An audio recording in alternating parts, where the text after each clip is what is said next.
స్వచ్ఛమైన నాణ్యమైన గౌదర్పార్ పూజా ఉత్పత్తులు www.gaudarpar.com ద్వారా ఆన్లైన్ లో ఆర్డర్ చేయండి. మీ ఇంటిని దేవాలయంగా మార్చుకోండి.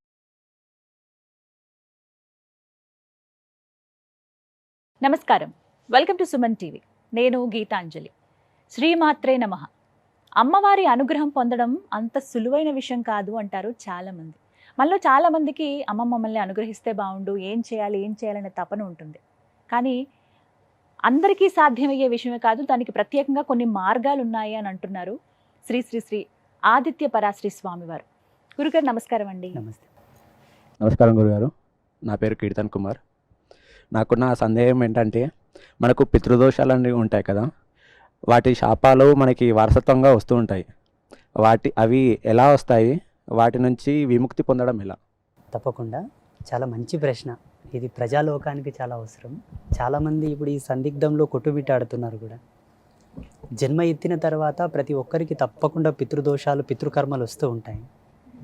ఎలా వస్తుంటాయంటే, ఆ చనిపోయిన పితృదేవతలు ఎవరైతే ఉన్నారో మన పితాపితరులు, వాళ్ళు ఘోషించి మరణిస్తే వస్తాయి. వాళ్ళ మరణ సమయం నందు ఏ అవస్థతో వాళ్ళు మరణించారో ఆ సందర్భాన్ని అనుసరించి ఆ దోషం మనకు ఉత్తరంగా ఆవరిస్తుంది.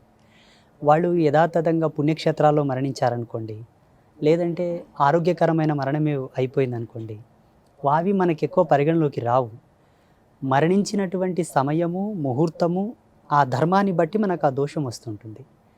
పితృదేవతల యొక్క దోషాలు మనకు ఉన్నాయని సిమ్టమ్స్ ఏంటంటే, ఎంత చేసినా కలిసి రాదు, ఎంత సుఖంగా ఉందామన్నా ఆ ఇంట్లో సుఖం ఉండదు, అశాంతి, ఏదో ఒక వంకతో అశాంతి, తరచుగా అనారోగ్య బారిన పడడం, చిన్న చిన్న క్రైసిస్ రావడం. ఆ సిమ్టమ్స్ ఏంటంటే తప్పకుండా వాళ్ళు ఘోషిస్తున్నారంటే దాని ప్రభావం మన మీద ఇన్ఫాక్ట్ అయిందని సూచన. ఇవి తీరాలంటే మనకు ఆచార్య ధర్మం ఉన్నది. పండితులను సంప్రదించవచ్చు, మాబోటి సాధువులను సంప్రదించవచ్చు.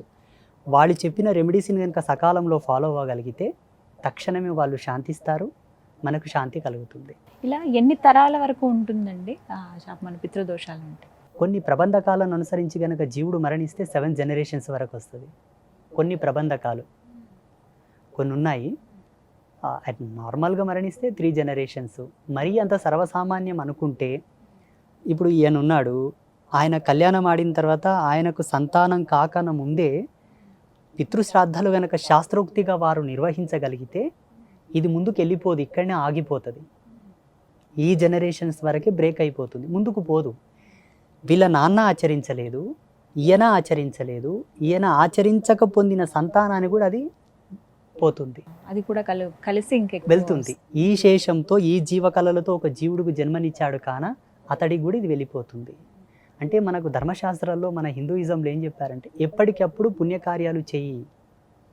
ఇన్ని పూజలు, వ్రతాలు ఇన్ని ఎందుకు పెట్టారు మన వాళ్ళు అంటే, ఎక్కడికక్కడ నువ్వు శుద్ధిగా ఉండాలి. ఏ క్షణం ఏం జరుగునో, ఏ నిమిషం ఏం జరుగునో, వెంట్రుక ప్రమాణం అంత శేషం కూడా నీ వెనుక వెళ్ళకుండా, నీవు అంతర్ధానం చెందినా కూడా నీ వెనకాల ఏ పాతుకం, ఏ కర్మ వెళ్ళకుండా, నీ నుండి వచ్చే సంతానానికి సంక్రమించకుండా, ఎక్కడిదక్కైనా బ్రేక్ అవ్వడానికి ఇన్ని పూజలు, వ్రతాలు, శ్రాద్ధాకర్మలు, తర్పణాలు, నదీ స్నానాలు, పుణ్యక్షేత్రాలు, పుణ్యతీర్థాలు, ఇవి సరిపోవని మళ్ళీ కుంభమేళ, పుష్కర స్నానాలు.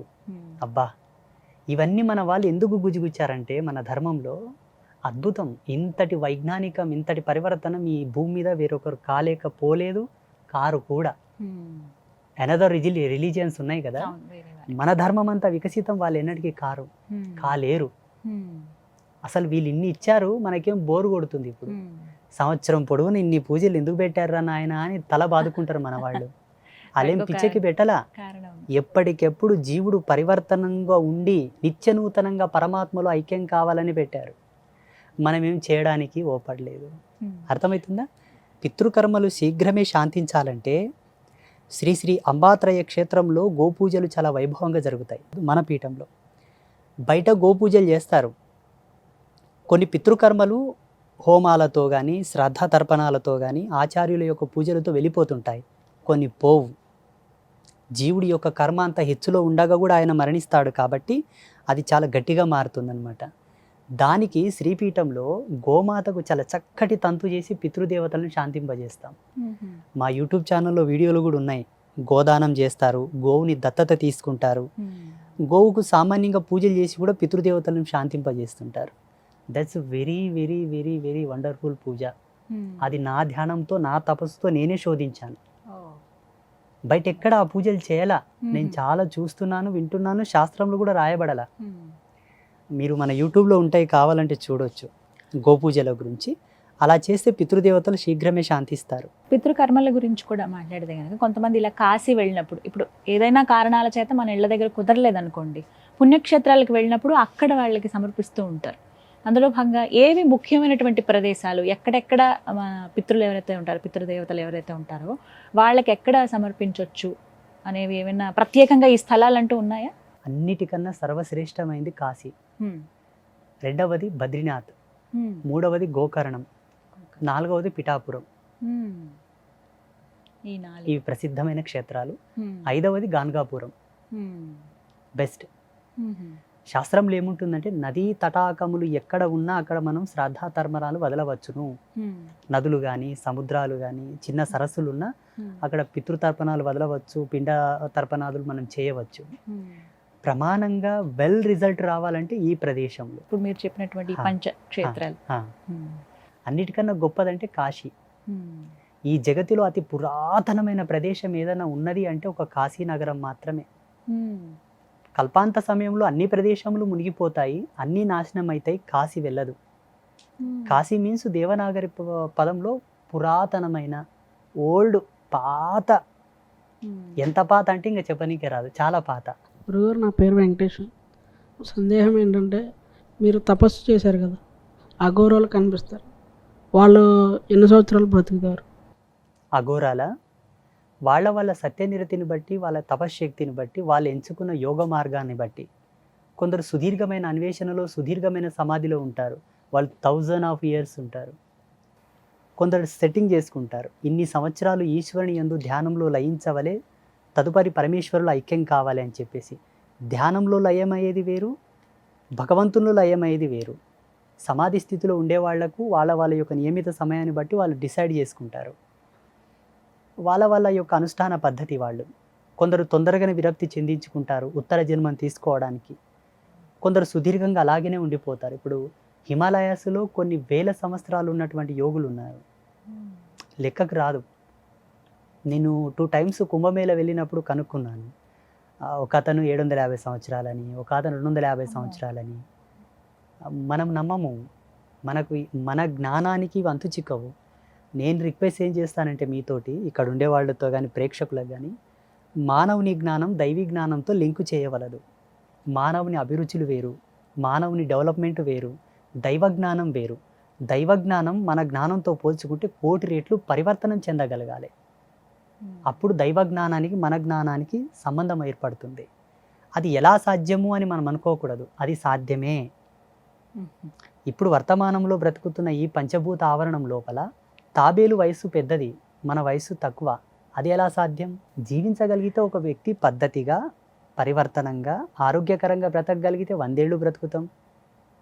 లేదు, నా ఇష్టం వచ్చినట్టుగా నేను స్మోకింగ్ చేస్తాను, డ్రింకింగ్ చేస్తాను, శుచిశుభ్రతలు పాటించను, అడ్డం వచ్చిన వల్ల తింటానంటే 30 ఏళ్ళకే పోవచ్చు.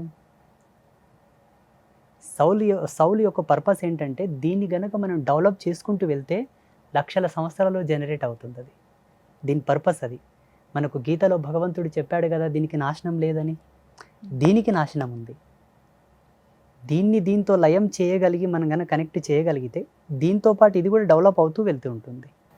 అందుకే అన్ని సంవత్సరాలు జీవిస్తారండి. యోగులను 3 పద్ధతులతో పోల్చారు. ఒకటి తేనె, హనీ. 2 నెమలి పించం. ఈ జగతిలో నెమలి పించం, తేనె నాశనం అవ్వవు. ఎన్ని సంవత్సరాలన్నా దాన్ని మీరు ప్రిజర్వ్ చేయండి, అన్ని సంవత్సరాల వరకు ఉండిపోతాయి. అందుకే శ్రీకృష్ణ పరమాత్ముడు నెమలి పించాన్ని ధరించాడు. అస్కళిత బ్రహ్మచర్యమునకు, చిరంజీవి తత్వానికి ప్రతీక. ఆ భగవంతుడు దానికి సూచన కాబట్టి ఆయన ధరించాడు దాన్ని. యోగులను కూడా దానితోనే పోలుస్తారు. అది యోగ రహస్యం, మీకు అర్థం కాదు, నమ్మాలి అంతే. మనసు పెట్టి నమ్మండి చాలు.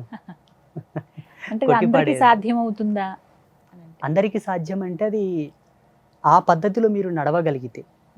ఇప్పుడు ఎద్దుకు మెడ మీద కాడి పెట్టి పనులు చేయిస్తారు, గాడిదకు వీపు మీద బరువు పెట్టి పనులు చేయించుకుంటుంటారు. దీని బలం దీనిది, దాని బలం దానిది. దాన్ని దీనిలా వాడకూడదు, దీన్ని దానిలా వాడకూడదు. మీరు మాలా జీవించగలిగితే ఓకే, మీరు కూడా సాధించగలరు. ఆ మార్గాలు అంటే ఏ విధంగా కొన్ని సూచించండి వారికి. దానికి దీక్షా నియమావళి ఉంటుంది, ఆచార ధర్మాలు ఉంటాయి, కొన్ని కట్టుబాట్లు ఉంటాయి, కొన్నింటిని వదులుకోవాలి, కొన్నింటికి అనుగుణంగా నడవాలి. అప్పుడు కానీ అది అలవరదు. కష్టం అంటారా ఈ జీవనం? చాలా. ఈ ప్రపంచంలో ఇన్ని అద్భుతాలు జరగడానికి మూలం కష్టమే. కష్టం జరగకపోతే ఇన్ని అద్భుతాలు జరిగేవి కావు. సునాయాసంగా ఈ జగత్తులో ఏ అద్భుతం జరగల. ఒక అద్భుతం జరిగిందంటే దాని వెనకాల చాలా కష్టం ఉంటుంది. ఇది అద్భుతం అనుకుంటే దీని వెనకాల కష్టం కూడా ఉండి ఉండాలి. ఈజీగా అయ్యేది ఉంటే ప్రపంచం అంతా అదే మార్గాన్ని ఎంచుకునేవాళ్ళు కదా. అవును. అది చాలా కష్టం.